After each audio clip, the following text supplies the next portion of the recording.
France and Greece on Tuesday signed a multi-billion-euro deal for Athens to buy 3 French warships, in an accord hailed by President Emmanuel Macron as a major boost for the EU's defence ambitions.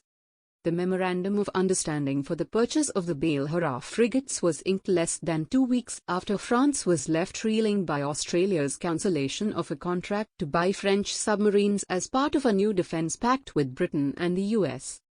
Macron said after meeting Greek Prime Minister Kyriakos Mitsotakis at the Elysee Palace that Greece would buy the 3 frigates from France as part of a deeper strategic partnership between the two countries to defend their shared interests in the Mediterranean. The deal marks an audacious first step towards European strategic autonomy, Macron said. He called Athens' decision to buy the Belharra ships a sign of confidence in France's defense industry, against competition notably from the American group Lockheed Martin, according to press reports. The deal also sent a clear signal from Paris after its stinging loss this month of a multi-billion-euro contract for submarines with Australia, which announced it would instead buy nuclear-powered subs from the US. It contributes to European security and the reinforcement of Europe's strategic autonomy and sovereignty, and therefore to international peace and security, Macron said. The French leader has long insisted that Europe needs to develop its own defense capabilities and no longer be so reliant on the United States, even warning that NATO was undergoing brain death. Today is a historic day for Greece and France. We have decided to upgrade our bilateral defensive cooperation, Mitsotakis said. He said the agreement involves mutual support and joint action at all levels, as well as an option to purchase a 4th frigate.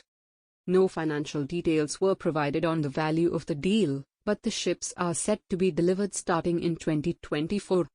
The accord did not include the sale of any French Gerwent corvettes, a possibility that had been evoked in Greek media reports. The construction by France of this state-of-the-art equipment contributes to an ambitious European defense, said French Defense Minister Florence Parly. Not antagonistic. Mitsotakis added that the French deal would not affect talks on extending a long-standing defense cooperation agreement between Greece and Washington, despite the tensions sparked between the EU and Washington after the Australia submarines row. The agreement is not antagonistic to the Greek-US relationship, he said, citing how France stood by us during difficult times in the summer of 2020, a reference to Turkey's challenging of Greek territorial rights in the Aegean Sea. Macron added that the frigate sale was not meant to be seen as a threat against Ankara, but a means to jointly ensure security in the Mediterranean as well as in North Africa, the Middle East and the Balkans.